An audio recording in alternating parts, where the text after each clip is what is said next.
ನಮಸ್ಕಾರ. ನನ್ನ ಫ್ರೆಂಡ್ ಒಬ್ಳಿದ್ದಾಳೆ. ಪ್ರತಿ ಸತಿ ನಾನು ಅವಳನ್ನ ಮೀಟ್ ಮಾಡಿದಾಗ ಯಾವಾಗಲೂ ಗೊಣಗ್ತಾನೆ ಇರ್ತಾಳೆ. ತುಂಬ ನೋವಲ್ಲಿರ್ತಾಳೆ, ದುಃಖದಲ್ಲಿರ್ತಾಳೆ. ಯಾರಾದ್ರು ಏನಾದ್ರು ಹೇಳಿದ್ರೆ ತಕ್ಷಣನೇ ರಿಯಾಕ್ಟಿವ್ ಆಗಿ ಸಿಡ್ಕಕ್ಕೆ ಶುರು ಮಾಡಿಬಿಡ್ತಾಳೆ.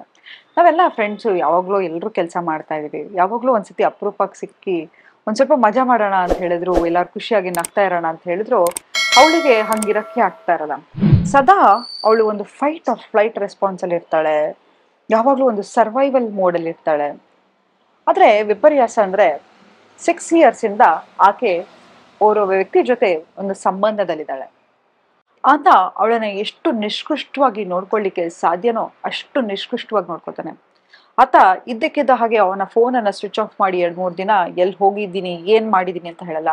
ಮತ್ತೆ ವಾಪಸ್ ಬಂದಾಗ ಇವಳು ಹೇಗೆ ರಿಯಾಕ್ಟ್ ಮಾಡ್ಬೇಕಪ್ಪ ಅಂತ ಹೇಳಿದ್ರೆ ಏನೂ ಆಗೇ ಇಲ್ವೇನೋ, ಅವಳ ಎಮೋಷನ್ಸಿಗೆ ಏನು ವ್ಯಾಲಿಡೇಷನ್ನೇ ಇಲ್ಲ, ಹಾಗೆ ಆತ ಅವಳನ್ನ ನಡ್ಸ್ಕೋತಾ ಇರ್ತಾನೆ.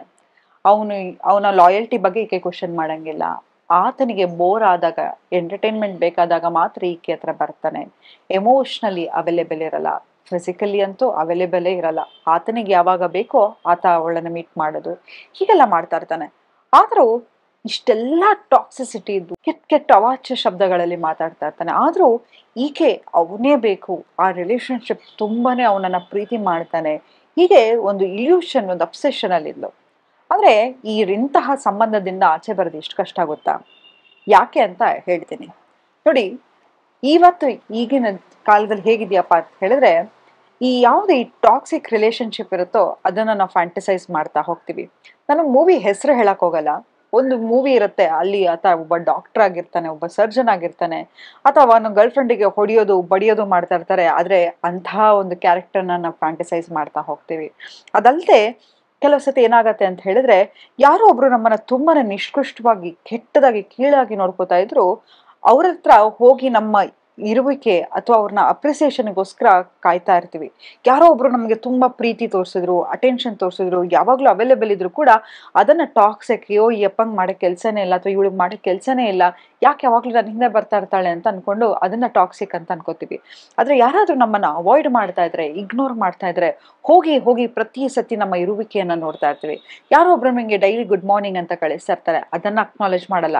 ಯಾರು ನಿಮ್ಗೆ ಗುಡ್ ಮಾರ್ನಿಂಗ್ ಮೆಸೇಜ್ ಅನ್ನ ಒಂದ್ 3-4 ದಿನ ಆದ್ರೂ ನಿಮ್ಗೆ ರಿಪ್ಲೈ ಮಾಡಿರಲ್ವೋ, ಅವ್ರು ನೋಡಿದ್ರ, ಮೆಸೇಜಿಗೆ ಆನ್ಲೈನ್ ಬಂದ್ರ ಅಂತ ಪ್ರತಿ ಸತಿ ಚೆಕ್ ಮಾಡ್ತಾ ಇರ್ತೀರಾ. ಇದನ್ನ ಮಾಡಿದೀರಾ ಅಲ್ವಾ? ಯಾಕೆ ಹೀಗೆ ಗೊತ್ತಾ? ಇದನ್ನ ಏನಂತ ಕರಿತೀವಿ ಅಂತ ಹೇಳಿದ್ರೆ ಟ್ರೋಮಾ ಬಾಂಡಿಂಗ್ ಅಂತ ಕರಿತೀವಿ. ಟ್ರೋಮಾ ಬಾಂಡಿಂಗ್ ಏನಪ್ಪಾ ಅಂತ ಹೇಳಿದ್ರೆ, ಸಣ್ಣ ವಯಸ್ಸಲ್ಲಿ ಎಲ್ಲೋ ನಿಮ್ಗೆ ಸಿಗ್ಬೇಕಾಗಿರೋ ಪ್ರೀತಿ ಸಿಕ್ಕಿರಲ್ಲ, ಅಥವಾ ಈ ತರ ಕೆಲವ್ರು ಯಾರು ನಿಮ್ಮನ್ನ ರಿಜೆಕ್ಟ್ ಮಾಡ್ತಾರೋ ಆ ರಿಜೆಕ್ಷನ್ ಅನ್ನ ತಗೊಳಕ್ ಆಗ್ತಾ ಇರಲ್ಲ. ಪ್ರತಿ ಸತಿ ನೀವು ಹೋಗಿ ನಿಮ್ಮ ಇರುವಿಕೆಯನ್ನ ತೋರಿಸ್ಬೇಕು, ನಾನು ಎಷ್ಟು ವ್ಯಾಲ್ಯೂಬಲ್ ಅಂತ ತೋರಿಸ್ಬೇಕು, I want to be seen, I want to be heard ಅಂತ ಹೇಳಿ ಪ್ರತಿ ಸತಿ ಆ ರಿಲೇಶನ್ಶಿಪ್ ಅಲ್ಲಿ ಹೋಗಿ ಹೋಗಿ ಆ ವ್ಯಕ್ತಿ ಹತ್ರ ವ್ಯಾಲಿಡೇಷನ್ ಅನ್ನ ಕೇಳ್ತಾ ಇರ್ತೀರಾ. ಆದ್ರೆ ಇದೊಂದು ಟಾಕ್ಸಿಕ್ ಪ್ಯಾಟರ್ನ್ ಅಂತಾನೆ ಹೇಳ್ಬೋದು. ಪ್ರತಿ ಸತಿ ಅವರು ನಿಮ್ಮನ್ನ ಇಗ್ನೋರ್ ಮಾಡಿದಾಗ ನಿಮ್ಮ ಕಾರ್ಟಿಸಾಲ್ ಲೆವೆಲ್ ಹೈ ಆಗ್ತಾ ಹೋಗುತ್ತೆ. ಯಾವಾಗ್ಲೂ ಸರ್ವೈವಲ್ ಮೋಡಲ್ಲಿ ಇರ್ತೀರಾ. ಯಾವಾಗ ಅವ್ರು ನಿಮ್ಮ ಹತ್ರ ಒಂದ್ ಸ್ವಲ್ಪ ಇಷ್ಟು ಅಟೆನ್ಷನ್ ಕೊಟ್ರೆ, ಒಂಚೂರು ಲವ್ ಬಾಂಬಿಂಗ್ ಮಾಡಿದ್ರೆ ನಿಮ್ಗೇನಪ್ಪಾ ಅಂತ ಅನ್ಸತ್ತೆ ಅಂತ ಹೇಳಿದ್ರೆ, ವಾವ್, ಅವ್ರು ನಂಗೆ ಇವತ್ತು ಅಟೆನ್ಷನ್ ಕೊಟ್ರು ಅಂತ ಹೇಳಿ ಇಡೀ ದಿನ ಖುಷಿಯಾಗಿರ್ತೀರ. ಅವರ ಒಂದು ಗುಡ್ ಮಾರ್ನಿಂಗ್ ಮೆಸೇಜ್ ನಿಮ್ಮ ಇಡೀ ದಿನವನ್ನ ಸೃಷ್ಟಿ ಮಾಡ್ಬಿಡುತ್ತೆ. ಆದ್ರೆ ನಿಮ್ಗೆ ಗೊತ್ತಾ, ನಿಮ್ಗೆ ಗೊತ್ತಿಲ್ಲದ ಹಾಗೆ ನೀವೊಂದು ಬೈಪೋಲಾರ್ ಡಿಸಾರ್ಡರ್ ಹೋಗ್ತಾ ಇದ್ದೀರಾ. Border line bipolar disorder symptoms ಅನ್ನ ನೀವು ತೋರಿಸ್ತಾ ಇರ್ತೀರಾ. ಅವ್ರಿಗೆ ಪದೇ ಪದೇ ಕಾಲ್ ಮಾಡೋದು, ಒಂದು 20 ಸತಿ 30 ಸತಿ ಕಾಲ್ ಮಾಡೋದು, ಅವ್ರು ಏನಾದ್ರು ಫೋನ್ ಎತ್ತಲಿಲ್ಲ ಅಂತ ಹೇಳಿದ್ರೆ ಪದೇ ಪದೇ ಪದೇ ಕಾಲ್ ಮಾಡಿ ಅವ್ರಿಗೆ ತೋರಿಸೋದು. ನಿಮ್ ತಪ್ಪಲ್ಲ ರೀ. ಆದ್ರೆ ನಿಮ್ಮ ಏನು ಈ ಬ್ರೈನ್ ವೈರ್ ಆಗಿದೆಯಲ್ವಾ, ಈ ಟ್ರೋಮಾ ಬಾಂಡ್ ಇಂದ ಆಚೆ ಬರೋದು ತುಂಬಾನೇ ಮುಖ್ಯ. ಯಾಕಂತ ಹೇಳಿದ್ರೆ ನೋಡಿ, ನಿಜವಾದ ಪ್ರೀತಿ ಏನು ಗೊತ್ತಾ? ಆ ಪ್ರೀತಿ ನಿಮ್ಮನ್ನ ಬೆಳವಣಿಗೆ ಇರುತ್ತೆ. ಆ ವ್ಯಕ್ತಿ ಹತ್ರ ಹೋದ್ರೆ ನಿಮ್ಗೆ ಕಾಮ್ ಅನ್ಸುತ್ತೆ, ಕಂಪೋಸ್ಡ್ ಅನ್ಸುತ್ತೆ. ಇವತ್ತು ಹೇಗಿತ್ತು ಗೊತ್ತಾ ನನ್ನ ದಿನ ಅಂತ ಮನಸ್ಸು ಬಿಚ್ಚಿ ಅವ್ರ ಹತ್ರ ಮಾತಾಡ್ಕೊಳ್ಳೋ ಅನ್ಸುತ್ತೆ. ನಿಮ್ಮ ಸಕ್ಸಸ್ ಅನ್ನ ನೀವು ಮುಚ್ಚಿಡಕ್ ಹೋಗಲ್ಲ. ಅವ್ರು ಏನ್ ಅನ್ಕೋತಾರೋ, ಏನ್ ಮಾಡ್ತಾರೋ ಅಂತ. ಅಥವಾ ನೀವೇನಾದ್ರೂ ಒಂದ್ ಸಣ್ಣ ಸಾಧನೆ ಮಾಡಿದ್ರು ಕೂಡ ನಿಮ್ ಜೊತೆ ಅವರು ಸೆಲೆಬ್ರೇಟ್ ಮಾಡ್ತಾ ಇರ್ತಾರೆ. ಎಲ್ಲೋ ಒಂದ್ ಕಡೆ ಸಟಲ್ ಹೊಟ್ಟೆ ಕಿಚ್ಚಾಗಿರ್ಬೋದು, ಒಂದ್ ಸಟಲ್ ಎಲ್ಲೋ ಒಂದ್ ಕಡೆ ನೀವು ನೋಡಿರ್ಬೋದು. ಈ ವಿರಾಟ್ ಕೊಹ್ಲಿ ಅನುಷ್ಕಾ ಸಂಬಂಧ ಎಷ್ಟು ಚೆನ್ನಾಗಿದೆ ಅಲ್ವಾ?